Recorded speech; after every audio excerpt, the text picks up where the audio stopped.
ராஜா இந்த வார்த்தை ஆண்டவரே சப்பா என்னை மறுத்து நீர் பேசணும் வந்த ஒவ்வொருவரோடு ஆண்டவர் இந்த வார்த்தை பேச முடியாது செபிக்கிறப்பா இயேசுவினுடைய செபிக்கிற நல்ல பிதாவே ஆமென். ஹல்லேலூயா. கர்த்தர் நல்லவர். ஆமென். இந்த நாள்ல பாத்தீங்கன்னா நான் கொண்டு வந்திருக்க தலைப்பு என்னன்னா, நம்ம எதிர்பார்க்கிற முடிவை கர்த்தர் நம்ம வாழ்க்கையில நிச்சயமா செய்வாரு. ஆமா தானே?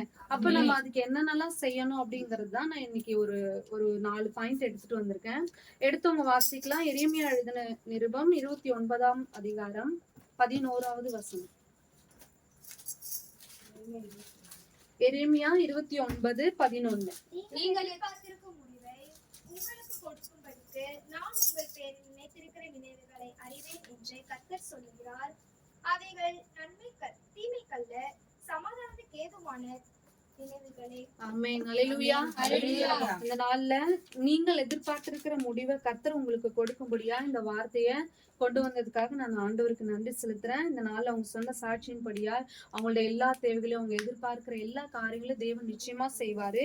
அது எப்படிப்பட்ட காரியமா இருக்குமா? தீமைக்கானது அல்லையா?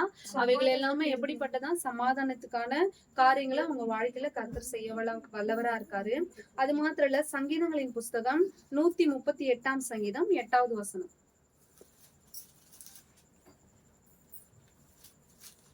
கர்த்தர் எனக்காக யாவையும் செய்து முடிப்பார். கர்த்தாவே, உமது கிருபை என்றும் உள்ளது. உமது கரத்தின் கிரியைகளை நெகிழ விடாதிருப்பீராக. ஆமென். ஹல்லேலூயா. கர்த்தர் எனக்காக யாவையும் செய்து கொடுப்போம். இங்க வந்திருக்கிற எல்லாருக்குமே நான் அந்த வார்த்தையை சொல்றேன்.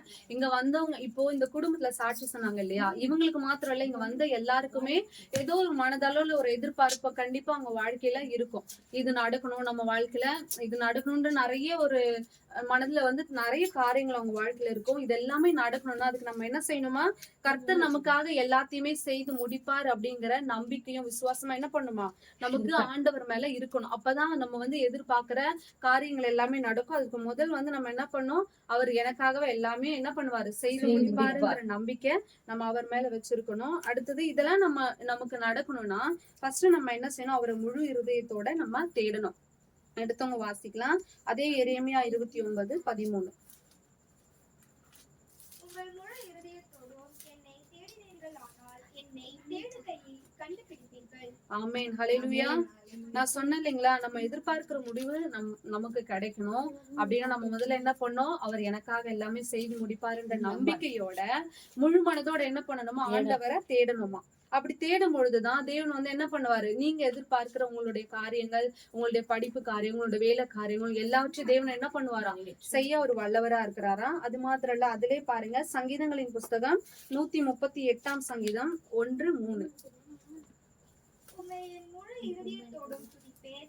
தேவர்களுக்கு முன்பாக உம்மை கீர்த்தனம் பண்ணுவேன். ஆமென். நம்ம வந்து என்ன பண்ணுமோ? ஆண்டவரை முழு இருதயத்தோடு அவரை நோக்கி பார்க்கும் பொழுது, முழு இருதயத்தோடு அவரை துதிக்கும் பொழுது தேவன் என்ன செய்யறாரா? நம்ம எதிர்பார்க்கிற எல்லா காரியங்களையும் கர்த்தர் வாய்க்க வல்லவரா இருக்காரா. அதுலயும் 3வது வசனம். நாளிலே எனக்கு மறுவுத்துரு அருளினீர், என் ஆத்மாவிலே பலன் தந்து என்னை தைரியப்படுத்தினீர். ஆமென். நம்ம வாழ்க்கையில வந்து நிறைய பிரச்சனை இருக்கும், நிறைய தேவைகள் இருக்கும் இல்லைங்களா? அப்போ நம்ம முழு மனதோட ஆண்டவரை நோக்கி கூப்பிடும் பொழுது அவர் என்ன செய்யறாரா? நம்ம கூப்பிடுற நாள்ல நமக்கு மறு உத்தரவு கொடுத்து அவர் என்ன பண்றாரு? நமக்கு இருக்கிற மன கவலைகள், சோர்வு எல்லாவற்றையும் எடுத்து போட்டு என்ன பண்றாரு? நமக்கு பலன் கொடுத்து நம்மள வந்து என்ன பண்றாரா? தைரியப்படுத்துற. அந்த தைரியம் நமக்கு வர நம்ம என்ன செய்யணும்? முதலாவது நம்ம ஆண்டவரை முழு மனதோடு அவரை நோக்கி பார்க்கணும். அப்பதான் கர்த்தர் வந்து நம்ம வாழ்க்கையில காரியங்களை செய்வாரு. 2வது, அதிகாலையில அவரை தேடணும். ஃபர்ஸ்ட் நான் என்ன சொன்னேன்? முழு மனதோட கர்த்தரை நோக்கி பார்க்கணும். 2வது வந்து அதிகாலையில என்ன பண்ணணுமா? அவரை தேடணும். எடுத்தவங்க வாசிக்கலாம். நீதிமொழிகள் 8ஆம் அதிகாரம் 17வது வசனம். என்னை சிநேகிக்கிறவர்களை நான் சிநேகிக்கிறேன். அதிகாலையில் என்னை தேடுகிறவர்கள் என்னை கண்டடைவார்கள். ஆமென். நம்ம வந்து கர்த்தரை நேசிக்கிறோம்னு வச்சுக்கோங்களேன்.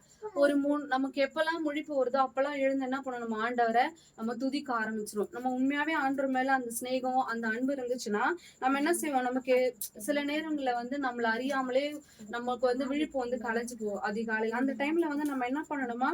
ஆண்டவரை நோக்கி அந்த அதிகாலை நேரத்துல நம்ம தேடும் பொழுது தேவன் வந்து என்ன செய்யறாரா? நம்ம எதிர்பார்க்கிற எல்லா காரியங்களையும் கர்த்தர் வாய்க்க வல்லவரா இருக்கிறாரா. அது மாத்திரம் இல்ல, அதுலயும் வந்து சங்கீதம் 63:1வது வசனம்.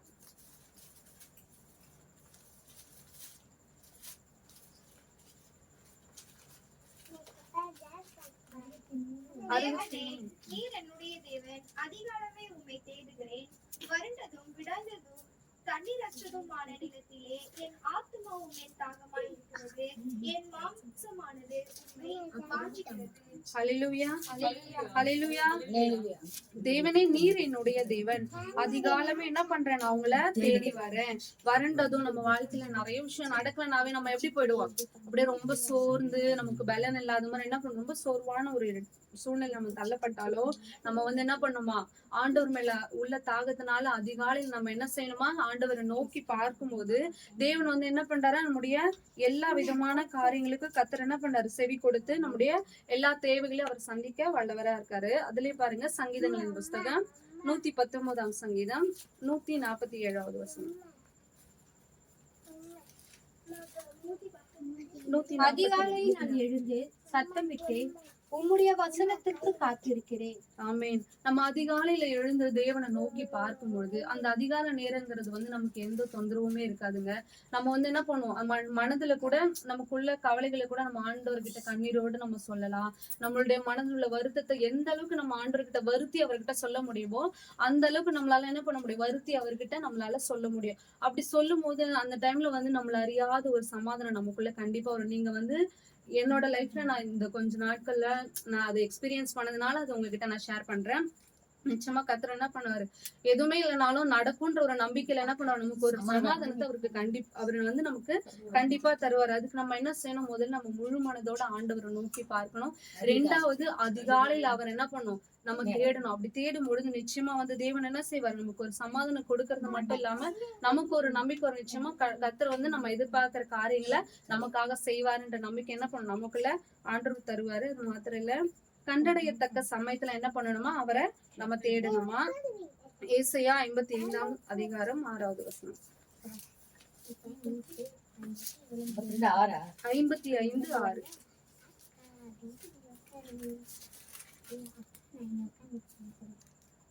கர்த்தரை கண்டடையத்தக்க சமயத்தில் அவரை தேடுங்கள், அவர் சமீபமாய் இருக்கையில் அவரை நோக்கி கூப்பிடுங்கள்.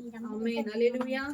கர்த்தரை கண்டடையத்தக்க சமயத்துல என்ன பண்ணணுமா, அவரை நம்ம தேடணும். இப்போ நமக்கு ஒரு கவலை இருக்குன்னு வச்சுக்கோங்களேன், நம்ம வந்து யார்கிட்டயாவது போய் சொன்னா அவங்க நமக்கு தீர்த்துருவாங்களா, கண்டிப்பா முடியாது. ஏதாவது அவங்க கிட்ட நம்ம சொல்றதுனால அதுல இருந்து ஏதாவது ஒரு ப்ராப்ளம் நமக்கு கிரியேட் ஆகும் கண்டிப்பா. ஆனா நம்ம வந்து அந்த நேரத்துல நமக்கு பிரச்சனை வரும்போது, நம்மளுடைய தேவைகள் இருக்கும் போதும், நம்முடைய காரியங்கள் நடக்கும் போது நம்ம என்ன பண்ணுவோம், அந்த நேரத்துல ஆண்டவரை நோக்கி, அது எந்த நேரமானாலும் இருக்கலாம், அதிகாலையா இருக்கலாம் இல்ல காலை, எந்த நேரமா இருந்தாலும் நமக்கு நம்ம வேலை செய்யற இடங்களா இருக்கலாம், எல்லா இடத்துலயுமே நம்ம என்ன பண்ணணுமா, ஆண்டவரை நோக்கி பார்க்கும்போது அந்த தக்க சமயத்திலே உடனே நாட்களை தள்ளி போடுறது இல்லாம அந்த நேரத்தை நீ ஆண்டவர்கிட்ட நம்ம கொடுக்கும் பொழுது ஆண்டவர் என்ன செய்யறாராம், கண்டடையத்தக்க நேரத்துல அவர் தேடும் போது அவர் என்ன பண்ணாராம், நம்ம சமீபம் அவர் நம்ம கூட பேச வல்லவரா இருக்காரு. அது மாத்திரம் இல்ல, நம்ம தேவைகளை என்ன பண்ணுவாராம், அவர் சந்திக்க வல்லவரா இருக்காரு. அதுலயே வந்து சங்கீதங்களின் புஸ்தகம் 14 சங்கீதம் 2வது வசனம்.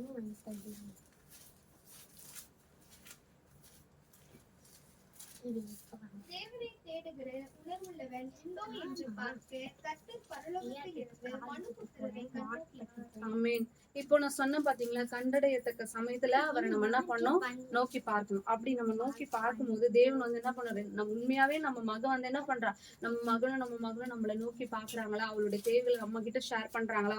தேவன் வந்து எல்லாருமே பாக்குறாரு, எல்லார் மேலயும் அவர் எப்படி இருக்காரா, கண்ணோக்கமா இருக்கிறாரா. அப்போ வந்து நம்ம தேவனை வந்து நம்ம தேடுறோமா, நம்மளுடைய கஷ்டங்கள் நம்மளுடைய எல்லா சூழ்நிலும் அவரை நோக்கி பாக்குறோமா, இல்ல மனுஷங்கள் இடத்துல போய் நம்ம நம்மளுடைய காரியங்களை சொல்றோமான்னு சொல்லி அவர் என்ன பண்றாரு, நம்மளுடைய உள்ளந்திரியங்களை கூட அவர் ஆராய்ந்து அறிகிறார் இல்லையா. அப்போ நமக்கு நிறைய பிரச்சனை வரும், எவ்வளவு பிரச்சனை வந்தாலும், கண்ணீர் வந்தாலும், வியாதி வந்தாலும், போராட்டம் வந்தாலும், நம்ம தேவைகள் எல்லாமே இருக்கலாம். ஆனா அந்த சமயத்துல நம்ம என்ன பண்ண, கண்டடையத்தக்க சமயத்துல அவரை நம்ம நோக்கி பார்க்கும் பொழுது தேவன் வந்து என்ன பண்ண, நம்மள உள்ளத்துல நம்ம என்ன யோசிக்கிறோம், நம்ம என்ன சிந்திக்கிறோம் அவருக்கு மட்டும் தான் தெரியும். மனுஷங்க என்ன பண்ணுவாங்க, முகத்தை பார்த்து நிறைய சொல்லுவாங்க. ஆனா மனுஷங்களுக்கு நம்மளுடைய இருதயத்தை என்ன பண்ண முடியாது, ஆராய்ந்து எதையும் சொல்ல முடியாது. ஆண்டவருக்கு தெரியும் நம்ம உள்ளத்துல என்ன நினைக்கிறோம், நம்முடைய தேவைகள் என்ன, நம்முடைய கஷ்டங்கள் என்ன, நம்மளுடைய எதிர்பார்ப்புகள் என்ன, எல்லாமே அவருக்கு தெரியும் இல்லைங்களா. அப்போ தேவனை வந்து நம்ம அந்த உணர்வு கண்டடையத்தக்க சமயத்துல நம்ம தேடும் போது தேவன் வந்து நம்மளை பாக்குறாரு. நம்ம மகன் வந்து உண்மையாவே நம்மள என்ன பண்றா, நம்மள வந்து நோக்கி பார்க்கறாங்களா அப்படின்னு சொல்லிட்டு என்ன பண்றாராம், கர்த்தர் வந்து அவங்கள நோக்கி பார்க்க வல்லவரா இருக்கிறாராம். அடுத்து கடைசி பாயிண்ட் வந்து வேத வசனத்தை நம்ம தியானிக்கிறது மூலியமா கர்த்தர் வந்து நம்ம வாழ்க்கையில நம்ம எதிர்பார்க்கிற காரியங்களை நமக்கு செய்ய வல்லவரா இருக்காரா. சங்கீதங்களின் புஸ்தகம் 119 சங்கீதம் 148 வசனம். உமது வசனத்தை தியானிக்கும்படி குறித்த ஜாமங்களுக்கு முன்னமே என் கண்கள் விழித்துக் கொள்ளும். ஆமென். மறுபடியும் வாசிங்க. உமது வசனத்தை தியானிக்கும்படி குறித்த ஜாமங்களுக்கு முன்னே என் கண்கள் விழித்துக் கொள்ளும். ஆமென். ஹல்லேலூயா. நம்ம வந்து அவருடைய வசனத்தை தியானிக்கிறதுக்கு நம்ம என்ன பண்ணணுமா, முன்னமே அவரு நமக்குள்ள எப்பவுமே நான் இப்ப இந்த கொஞ்ச நாளா எனக்கு என்னன்னா, எனக்கு கஷ்டமா இருந்துச்சுன்னா ஏதாவது நான் ஒண்ணு ப்ரே பண்ணுவேன். இல்லைன்னா அந்த எந்த டைமா இருந்தாலும் எனக்கு ஒரு உணர்வு வரும். நீ இந்த டைம்ல உட்காந்து ப்ரே பண்ண அப்படின்னு சொன்னா எனக்கு ஒரு உணர்வு வந்துச்சுன்னா டக்குன்னு நான் அந்த எந்த நேரமா இருந்தாலும் நான் டக்குன்னு எந்திரிச்சு உட்காந்து என்ன பண்றேன், ப்ரே பண்ண ஆரம்பிச்சேன். எனக்கு மனசு கஷ்டமா இருந்தாலும் சரி, இல்லை நமக்கு ஏதாவது ஒரு தேவைகள் எதுவா இருந்தாலும் சரி, அப்போ நம்ம ஆண்டவருடைய வசனத்தை வச்சுதான் நம்ம ஜெபிக்க முடியும். நம்ம வாழ்க்கையில இந்த காரியங்கள்லாம் நம்ம கத்துக்கணும். நம்ம எப்படி கத்துக்க முடியும்? அவருடைய வார்த்தை நமக்குள்ள இருந்தாதான், அவருடைய வார்த்தையை நம்ம தியானிச்சா மட்டும்தான் என்ன செய்ய முடியும், நம்ம ஆண்டவருக்குள்ள இன்னும் நெருங்கி போக முடியும். உமது வசனத்தை தியானிக்கும்படி குறித்த ஜாமங்களுக்கு முன்னே என் கண்கள் என்ன பண்ணுமா, விழித்துக் கொள்ளும். அது எந்த நேரமா இருந்தாலும் சரி, அதிகாலையா இருக்கலாம், எல்லா நேரத்திலும் அவர் மேல உள்ள தாகமும் அவர் மேல உள்ள இருக்கிற சிநேகமும் நம்மள கண்டிப்பா என்ன பண்ணும், அவர் வசனத்தை தியானிக்கும்படியாகவும் அவர் அதிகாலையில தேடும்படியாகவும் முழு இருதயத்தோடு அவரை என்ன பண்ணணும், நம்ம தேடுறதுக்கும் அவருடைய வார்த்தைகள் என்ன பண்ணும், நம்மள கண்டிப்பா என்ன பண்ணும், நம்மள ஒரு உற்சாகப்படுத்தி நம்மள வந்து ஒரு மோட்டிவேஷன் பண்ணும். அடுத்து எடுத்தவங்க வாசிக்கலாம். அதே சங்கீதம் 119 107 வசனம். 119 107. நான் மிகவும் உபத்திரவப்படுகிறேன் கர்த்தாவே, உம்முடைய வசனத்தின்படியே என்னை உயிர்ப்பியும். ஆமென். ஹல்லேலூயா. இப்போ நமக்கு நிறைய கவலை இருக்கலாம். இப்ப அவங்க சொன்னாங்க இல்லைங்களா, சாட்சி சொன்னாங்க, இந்த வீடெல்லாம் மாத்தணும், பிள்ளைங்க வந்து படிக்கணும், வேலை கிடைக்கணும், அப்படி நிறைய அவங்க தாயாரு தகப்பனார் வந்து சுகமா இன்னும் ஆரோக்கியமா இருக்கணும், அவங்க தேவையெல்லாம் சந்திக்கப்படணும், இது எல்லாமே சொன்னாங்க இல்லையா. இது எல்லாமே நம்ம வாழ்க்கையில நடக்கணும்னா நம்ம என்ன செய்யணுமா, அவருடைய வசனத்தை நம்ம படிக்கும் பொழுது தியானிக்கும் பொழுது நம்மளுடைய கவலை கண்ணீர் எல்லாமே என்ன பண்ணும், மாறி நமக்குள்ள ஒரு உயிர் உள்ள ஜீவன தேவன் என்ன பண்ணுவாராம், நமக்கு நம்ம வாழ்க்கையில கர்த்தர் கொடுப்பாராம். அதுக்கு நம்ம என்ன செய்யணுமா, ஆண்டவரை முழு மனசோடு நம்ம என்ன பண்ணணும், ஃபர்ஸ்ட் நம்ம தேடணும். நம்ம எதிர்பார்க்கிற காரியங்கள் எல்லாமே நம்ம வாழ்க்கையில கண்டிப்பா நடக்கும். அப்படி நடக்கணும்ன்ற நம்பிக்கை, கர்த்தர் எனக்காக எல்லாமே செய்வாருன்ற நம்பிக்கையோட என்ன பண்ணணுமா, நம்ம ஆண்டவரை முழு மனதோடு அவரை தேடணும், அதிகாலையில் அவரை தேடணும், கண்டடையத்தக்க சமயம் அது எப்படிப்பட்ட எந்த நேரமா இருந்தாலும் சரி, அவர் தேடும் போது அவரோட வசனத்தை நம்ம வந்து தியானிச்சதன்படி நடக்கும் போது நிச்சயமா என்ன பண்ணுவாரு, இந்த வீட்டை காட்டில கர்த்தர் இன்னும் பெரிய வீட்டை நல்ல ஒரு வசதியான விஸ்தாரமான இடத்தை கொடுக்கறது மட்டும் இல்லாம இன்னுமா அவங்க சொன்ன ஒவ்வொரு சாட்சிகளையும் கர்த்தர் வருகிற நாட்களை நிச்சயமா நடத்துவாரு. அதுக்கு நம்ம என்ன சொன்னோம், முதல்ல நம்ம அந்த நம்பிக்கை, கர்த்தர் எனக்காக எல்லாமே என்ன பண்ணுவாரு, செய்து முடிப்பாருன்ற அந்த நம்பிக்கை இருக்கணும். அதே சமயத்துல நம்ம அதிகாலையில என்ன பண்ணணும், அவரை நோக்கி பார்க்கணும். அது மாத்திரம் இல்ல, முழு மனதோடு அவரை தேடணும், கண்டடையத்தக்க சமயத்துல என்ன பண்ணோம், அவரை நம்ம நோக்கி பார்க்கணும், ஒரு வசனத்தை நம்ம என்ன பண்ணோம், தியானிக்கணும். இதெல்லாம் நம்ம செய்யும் போது உங்களை அறியாத ஒரு மன சமாதானம் உங்களுக்கு வரும். சில டைம்ல நான் சோர்ந்து போயிடுவேன், என்னால இதெல்லாம் செய்ய முடியாது. நான் ஒரு சாட்சியாவே நான் சொல்றேன், எனக்கு இந்த மாதிரி நான் வந்து திருப்பியும் நான் மெசேஜ் கொடுப்பேன்னு நான் சத்தியமா என் வாழ்க்கையில நினைக்கவே இல்லை. ஆனா ஆண்டவருக்கு அது நான் நன்றி சொல்றேன். அது மாத்திரம் இல்ல, ஏன்னா எனக்கு சோறு வந்துச்சுன்னு வச்சுக்கோங்களேன், எங்க ஆபீஸ்ல ஒரு வசனம் இருக்கும், நான் அதை பார்ப்பேன். அதாவது என்னை பலப்படுத்துற கிறிஸ்துவினால எல்லாத்தையும் செய்ய எனக்கு அதை நான் ஒவ்வொருத்தரையும் இப்பெல்லாம் நான் அதிகமா யோசிக்கிறேன். நமக்கு இந்த மாதிரி நான் வந்து நிப்பன்றதே ஃபர்ஸ்ட் நான் நினைக்கவே இல்லை. நான் கடவுளுக்கு நான் ரொம்ப நன்றி சொல்றேன். அது மாத்திரம் இல்ல, இந்த குடும்பத்தாருக்கும் அவங்க எதிர்பார்க்கிற காரியங்கள் நிச்சயமா கர்த்தர் செய்வாரு. அதுக்கு நம்ம என்ன பண்ணணும், அவரை முழு மனசோட கர்த்தர் எனக்கு எல்லாமே செய்வாருன்ற நம்பிக்கை இருக்கணும். முழு மனசோட அவரை நோக்கி பார்க்கணும். அது மாத்திரம் இல்ல, அதிகாலையில அவரை தேடணும், கண்டடையத்தக்க சமயத்துல அவரை நோக்கி பார்க்கணும். இதெல்லாம் நம்ம செய்யும் போது நிச்சயமா என்ன பண்ணுவாரு ஆண்டவர், உங்க வாழ்க்கையில உங்களோட தேவைகளை எல்லாவற்றையும் என்ன பண்ணுவாரு, வருகிற காலத்துல நிச்சயமா அவர் நடத்துவாரு. கர்த்தர் தாமே இந்த வார்த்தைகளை ஆசீர்வதிப்பார்.